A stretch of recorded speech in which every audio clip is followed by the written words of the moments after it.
Now, it's the start of the season and the results haven't quite gone the way that maybe you might like to start with.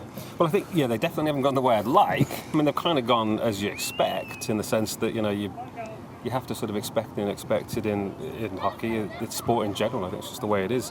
So I think, I wish we'd won more. I can imagine that. I'm a fan, so I wish we'd won more. But I'm not stressed about it.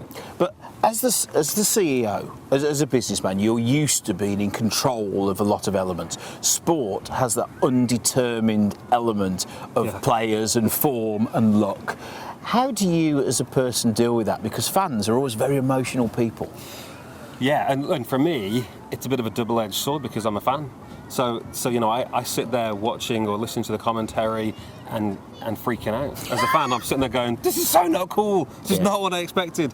But on the other hand, you have to take a step back and say, look, the reality of business is that you don't know what you don't know. And we've had that conversation before where, it really is about, I don't know what I don't know. So I think in our businesses, we always plan for the unexpected. We always say, look, there will always be something happening that you just can't plan for. So you plan for the fact that you don't know what's going to happen, which sounds weird, but you just have to assume that something will go wrong, because it's the way life is. Because whether it's clients or whether it's other sports teams or whether it's injuries or whatever, there will always be things in business and there will always be things in sport that you weren't expecting, and so you have to plan for the fact that some things will happen. And I think that allows you to get into a mindset, a sort of frame of mind that says it's okay. It's okay, because if you know you've got the right team in place, if you know you've got the right coach, if you know you've got the right staff in place in your business, then you worry less about those things, those little sort of blips, the road bumps, and you sort of say, well, we'll get through it. And it's exactly what it is with the Tigers. I'd love to be winning every week. I mean, obviously, we got kind of used to it. It's the way it was. On the other hand, we did know that other teams were going to do their best to do whatever they could to beat us, and that their entire summer would be focused on developing plans to beat us. Nothing else. They weren't thinking about anything else. They weren't thinking about other teams. They were thinking about how to beat the Tigers.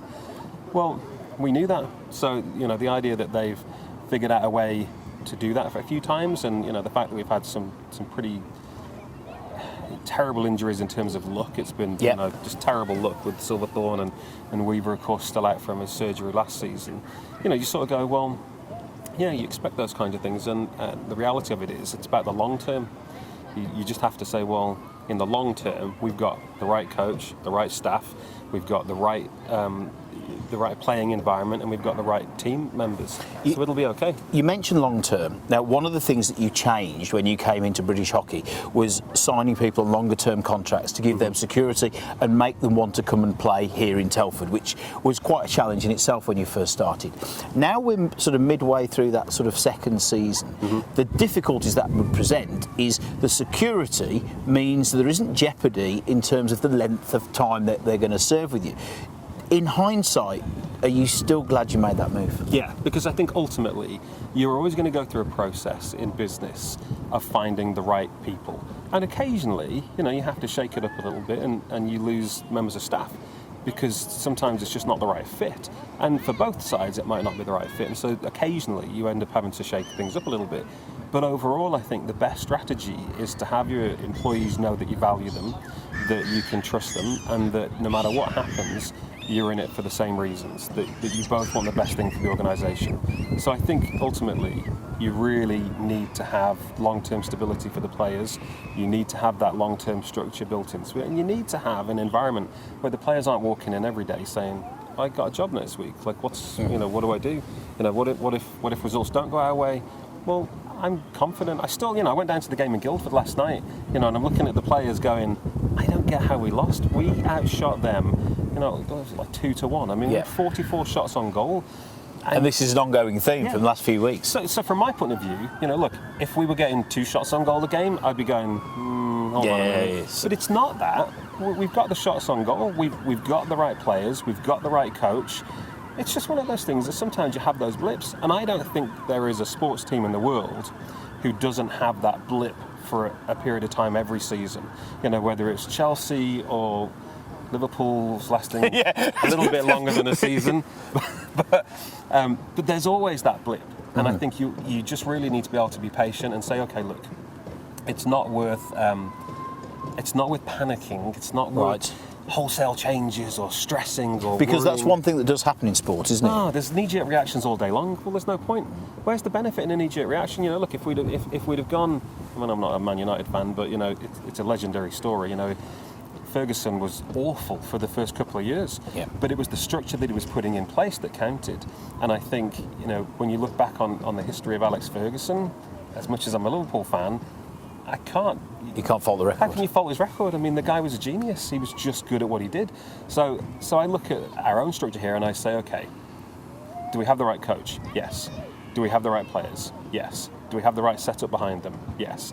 Do we have, a good set of fans that are loyal and dedicated, that aren't going to panic? Yeah. Now, are there going to be fans in every team that panic? Of course there are. There's always going to be someone that goes, oh my gosh, the sky's falling in, we've lost a few games. Yeah. But the good news about that is, it's because they're used to winning. Yes, having gone from a situation where they were used to losing. Right. So I don't see that as a negative, because they're sort of going, hold on a minute, we're losing, Yeah. this isn't what it's like. Well, okay, that's not a bad thing to remind everybody that everybody, my dad used to say to me that graveyards are full of irreplaceable people. and it's true. Yeah. I think we all need to realise that we're not infallible. That every team can make improvements. That every team goes through those sort of goal droughts, and we'll be fine. We'll get through it. Another thing is, a couple of years ago you weren't here. Now you're here. You own the Telford Tigers. You also got an interest in other teams. Yeah. Part of that idea was to develop the sport and make it more competitive and make it a better quality of sport, which seems to be trickling through. What would you say to Tigers fans that say, hang on a minute, you're helping teams to beat us? Well, we're definitely helping teams to raise their game, and I think it's ultimately down to us to find the right path forward to beat everybody, no matter what tools they've got in place. Now look, as a fan, where are my resources really focused? Well, they're still focused on Telford, because I'm a Tigers fan. So I talk to the guys from Bracknell maybe once a month, because they do a great job. There's no reason for me to talk to them all the time and say, what are you doing, how are things going? Like, we call and I say, how are you? And they go, great. And I go, fantastic. I mean, that's it. Like, that's the conversation. Yeah. I never say to them, so, strategy-wise, what can we do to get you guys to the top of the league? I want Telford at the top of the league. Yeah. It's up to them now. They've got the tools in place to do it. Now they'll figure it out. Same with Manchester. Manchester, we're trying to help them get through the difficult times that they've had with some of the awful things that were done to them. And so we found a solution for them, and the next thing is that we get this rink built for them in Manchester. None of that changes the strategy for Telford. Or dilutes the resources going into Telford. Not even slightly. I mean, look, from a resource standpoint, we're not talking about, okay, well, we've got a savings account with £15 in it. What are we going to do? Yeah, I mean, absolutely. look, we're a business, and so we run it accordingly. And so we look at the resources and we say, well, what do we need to put into Telford to maintain that? And the plan with Telford has always been the sustainability model. This is about feeling secure and safe in Telford with a hockey team that lasts forever, regardless of whether I'm here or not. I mean, God forbid something ever happens to me, but it has to be sustainable whether I'm here or not. And so the only way to do that is to put the right resources in place to build a sustainable model going forward.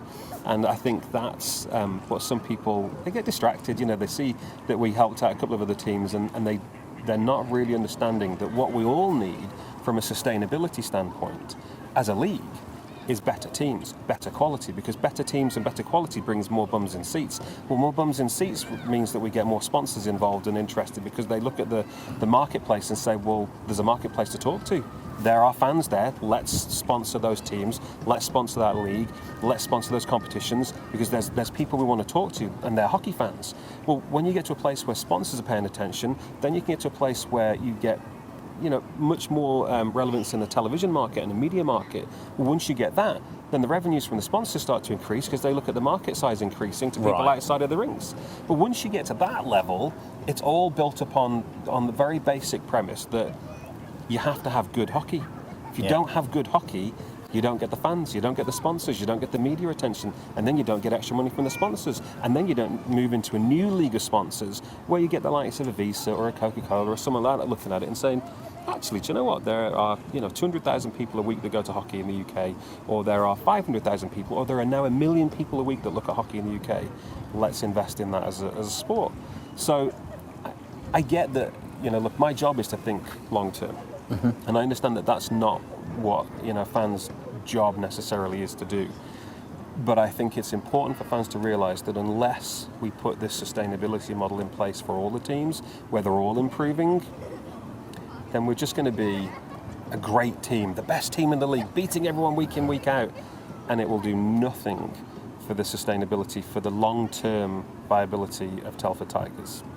So that's why, for me, do I want the rest of the teams playing excellent hockey and raising their game and being better than they were last season? Absolutely. I definitely do. Do I want them to challenge us every week? Of course I do. Do I want them to beat us? No.